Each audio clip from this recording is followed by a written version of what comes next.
Okay,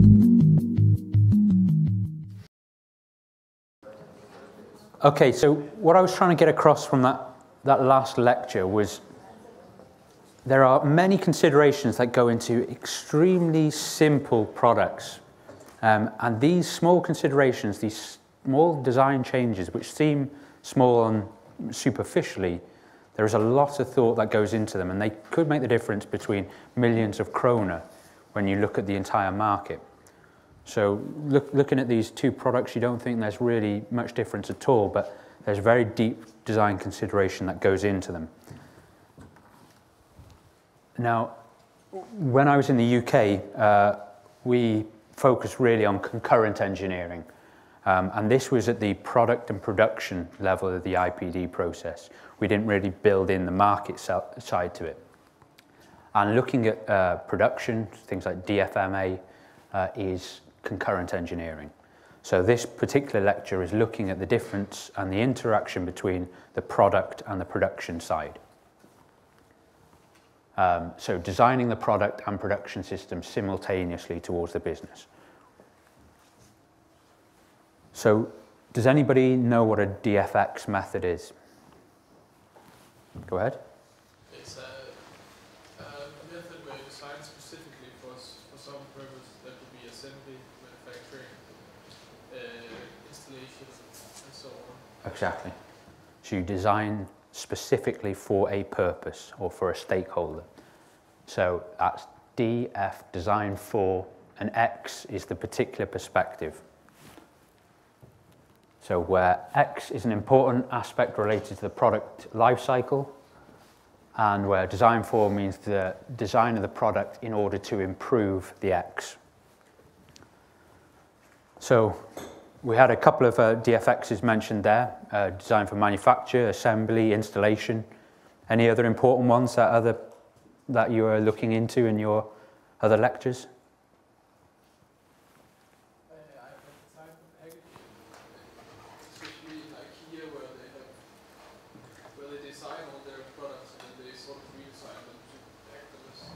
Okay, so that's designed for packaging and transport perhaps as well. Any others? No.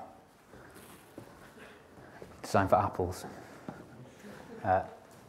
So some important ones for DTU, design for environment, design for manufacturability, assembly, serviceability. So that's important for some of the PSS ones. Obviously, if you've got a product service system and you want to get revenue from servicing the product, you should be doing this. Design for changeover. So this is where you do your own production, but you know you need to run a number of different product variants.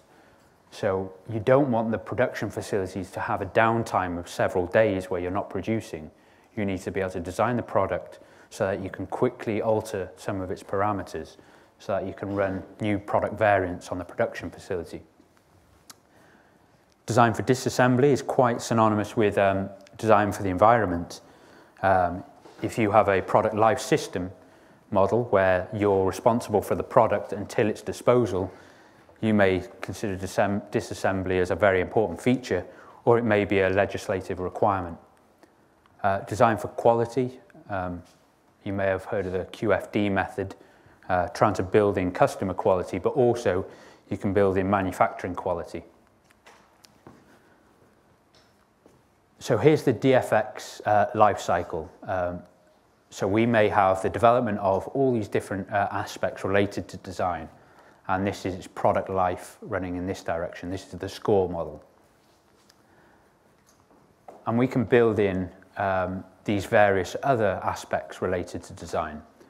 So we either, on one side, we have certain aspects related to the various phases, and on the other axis, we can have things like cost, which is built into the product, the production, the testing, all of these phases.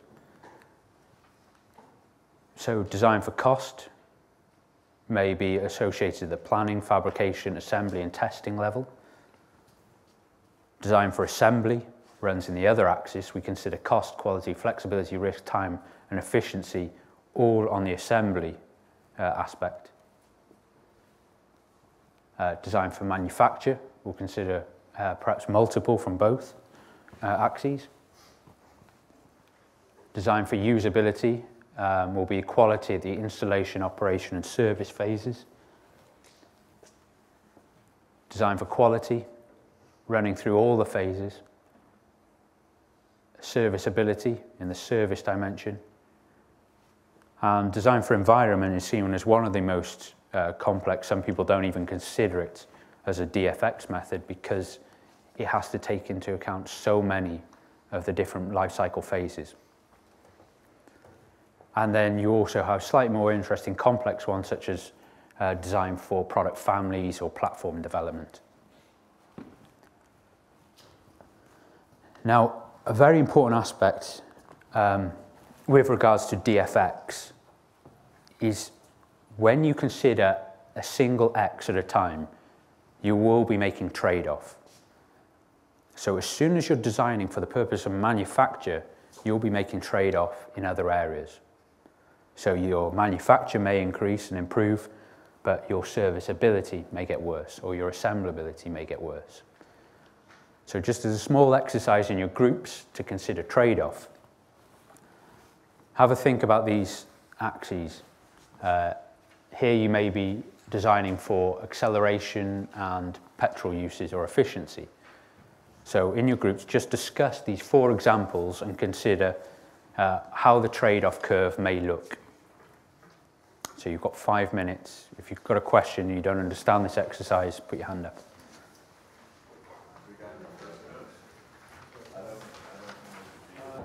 Someone want to volunteer to come down and draw their first graph, acceleration versus petrol use?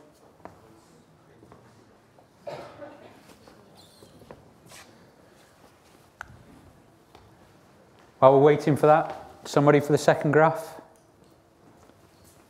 Guy in the red. Inward exponential.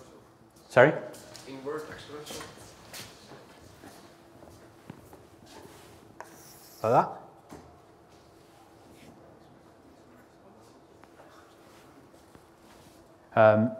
So first of all, do we agree with the first one? No. No.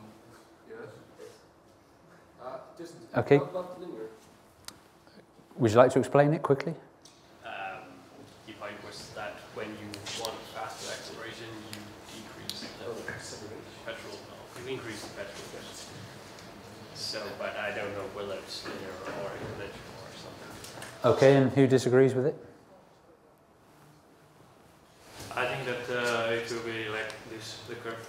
Okay. In some moment, when you have bigger acceleration, you use more petrol, and in one moment you just use more petrol and you will not have acceleration. Okay, it's actually acceleration ability of the car or product or whatever it is. So I would say it probably is something like this. Oh no, sorry, you're right. Yeah, I'd agree. I think it's the other way. So, cars and products.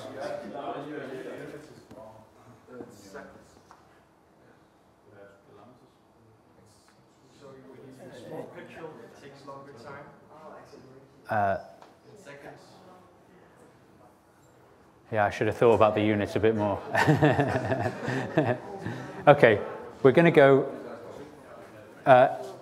forgetting about the units for a second, it's the acceleration ability. So it's the ability for it to have high acceleration. A car with, I would suggest a car with a greater ability to accelerate is likely to have higher petrol use than a lower one. The second one, in terms of quality of the user perception versus weight. Does anyone disagree with this curve? How would you describe it then? I'd say if it's too light, the user quality experience would be lower as well. So I'd give it a bit down. Okay. So you think it would be something like that? Depending on the product. That's quite right. And it very much depends on your market and the culture as well. So I remember reading somewhere where in the East, they have a greater respect for lighter products. So the same phone in the East could be made lighter to cater for what their experience of quality is compared to Western societies, which have a slight greater perception for slightly heavier, more robust products. So the peak here may vary depending on culture. A volunteer for the third? Do you want to come and sketch it? And a volunteer for the fourth graph? Anyone?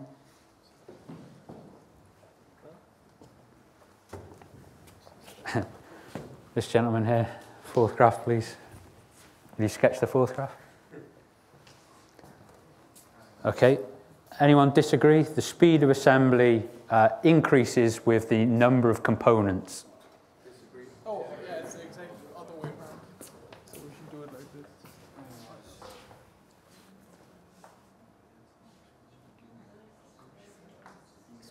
Speed of assembly. Yeah. It's 0 if there's 0 component, if there's only one component.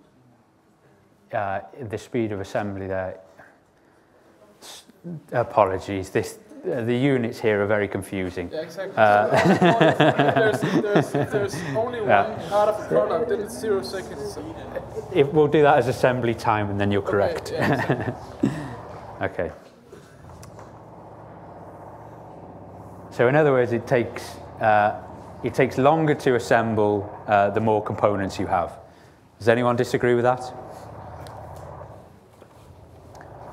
Okay, again, it may do something like this, where you try to integrate too many components, and then sometimes by adding an extra component in, it makes it a lot easier to assemble. Obviously with 0 components, it's instant assembly. And then running costs, this is a bit easier one, in krona, and manufacturing costs, although the relationship's a bit tricky. Anyone offer anything different? Let's take a car for an example. What are the likelihood is running costs are going to be higher based on its low manufacturing costs? Well, I think if you take a equivalent car, this might be true, but if you take the overall cost of manufacturing the car, comparing it to the service cost, it probably will be higher running cost also. Okay. Because of the more expensive car. You could be right then. I think at the level this exercise was created, they were looking at something like this. The more you invest in the quality of the production, the lower the running costs would be. But there are two issues rising from this. Firstly is, what are the units you're going to base your specification on? How are you going to measure these different criteria? So some of the units here were terribly constructed, and the criteria were terribly constructed. And then it's also figuring out what are the relationship between these different performance criteria. So you may think that acceleration is the most critical performance indicator for your particular product, but no, it's coming at some cost on one of the other performance indicators. So when you're looking at DFX, this is a very important thing, and usually it's used for redesign purposes. So quite often you'll get towards the end of your concept design, and then you'll decide one of our parameters don't quite fit or don't quite meet the mark, and then you try the DFX to improve that particular parameter. So let's take the example of design for serviceability. Here's some results of a few of the cases of design for serviceability. In this particular case, it was for a refrigerator, breaking down the assembly times and the service times for all of the different components and their service tasks.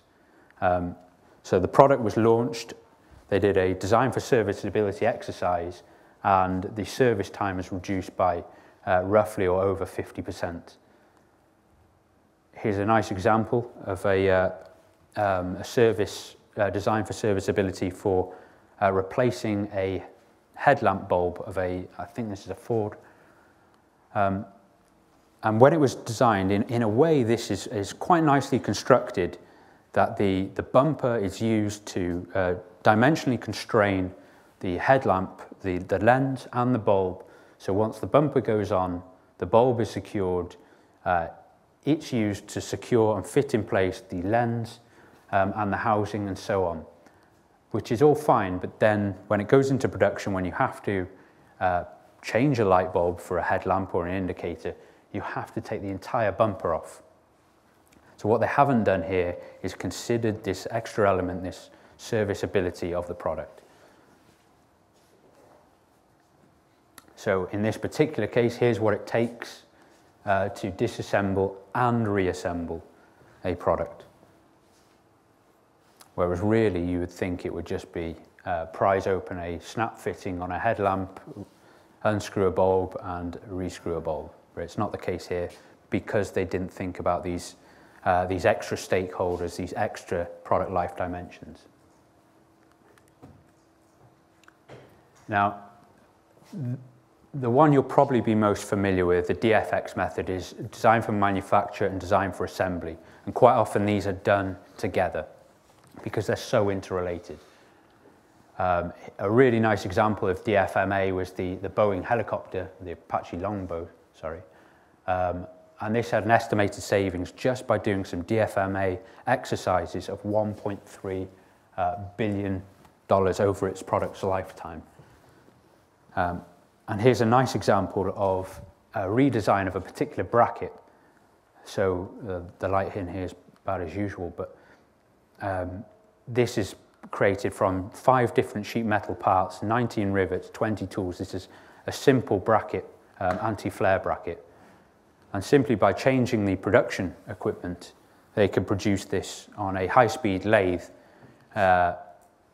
high-speed milling machine it will be, in 2 hours with 10% less product waste, weight, 45% less cost, and tooling virtually eliminated.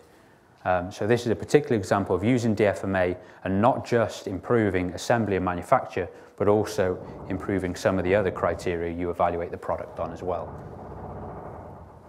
Here's an example of the jump seat for a cab.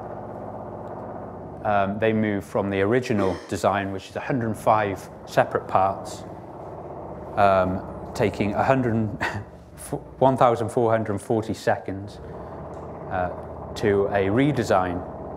And the redesign proposal not only has less parts, but it can be assembled modularly.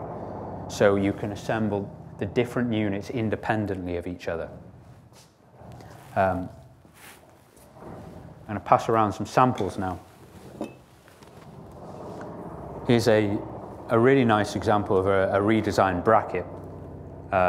You could consider basically doing the same function.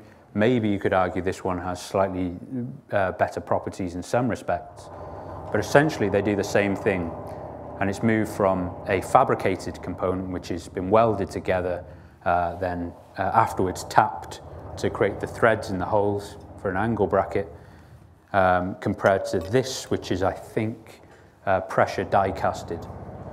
So it's just done in one casting with the threads already intact.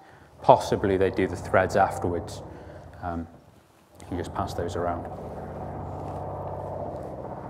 So you can see in this case you're assembling and welding several different parts. In this case it's just one die casting. So the manufacturing is slightly more expensive most probably, but when you take off the labor time and the assembly time, it's quite cheap.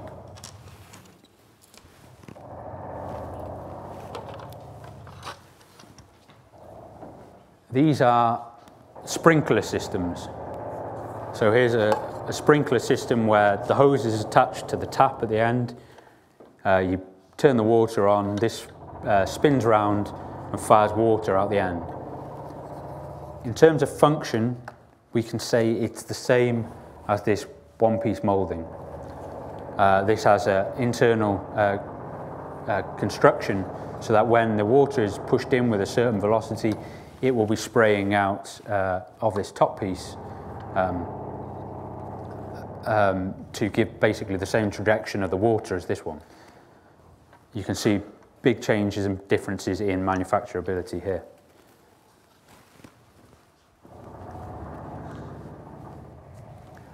This is a nice example of stacking. All plugs, even the hopeless British plug, can be stacked. And that means instead of having to have each of the components fit in separately, you can have the components fit into a part so that they are held within a component. So rather than having to balance everything together, you can fit and create sub-assemblies.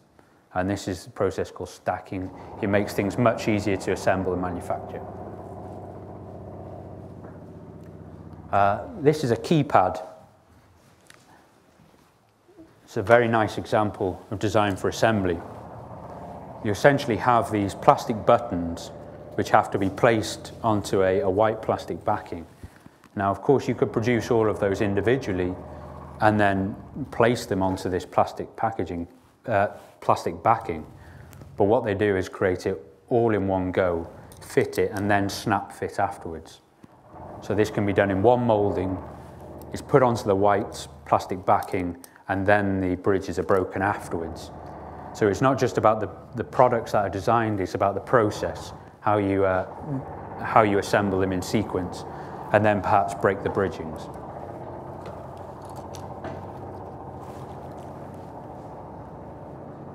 And a final nice example here.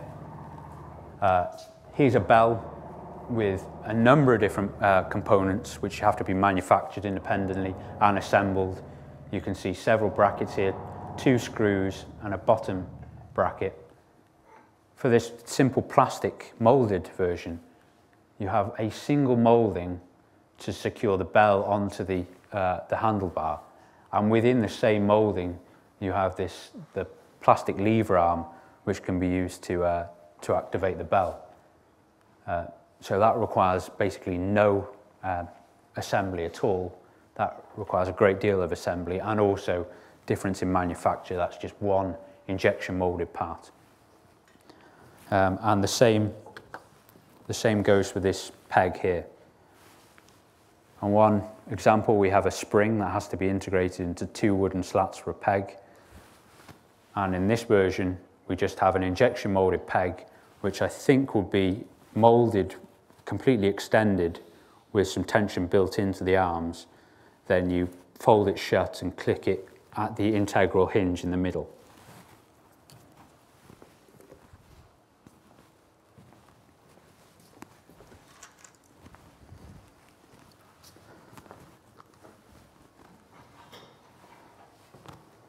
So most of you won't be at the stage yet where you're considering design for manufacture and assembly, but I know a few of you are. There's a group, the group at the back there, looking at their car tail lights.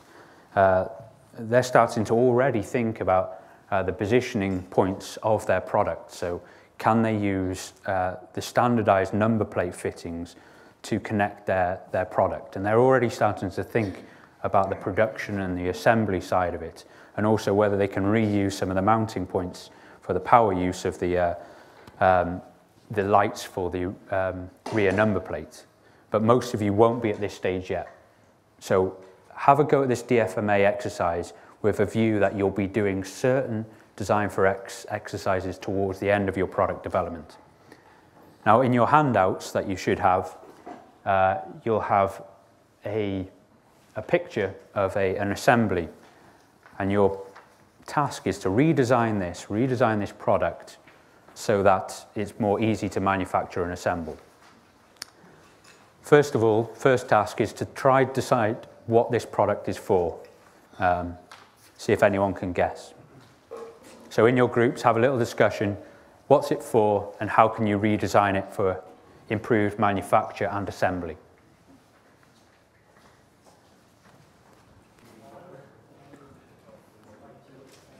Well, basically you've got a motor here in some housing, and then there are the bearings at the sides. So I would suggest it's probably a motor running on a coupled gear to run something like a cassette. So you'll have shafts running through these points here on a single gear running off the motor.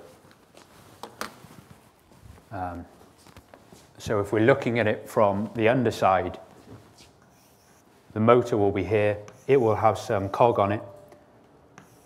Then there are the two side bearings with the shafts going down it, which are also geared. And then they're running at the same speed. And they're probably used to drive some kind of cassette or something like that. So they're running at the same speed in the same direction.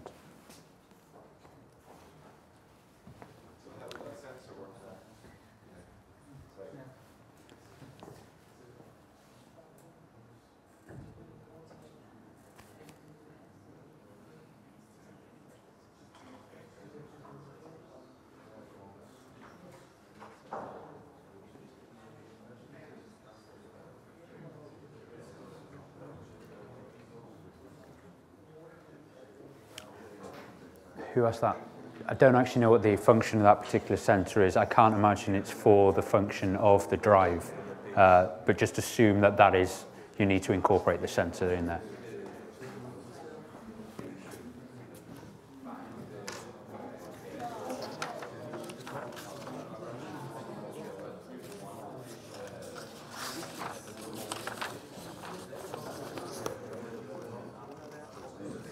The sensor is positioned in a metal block.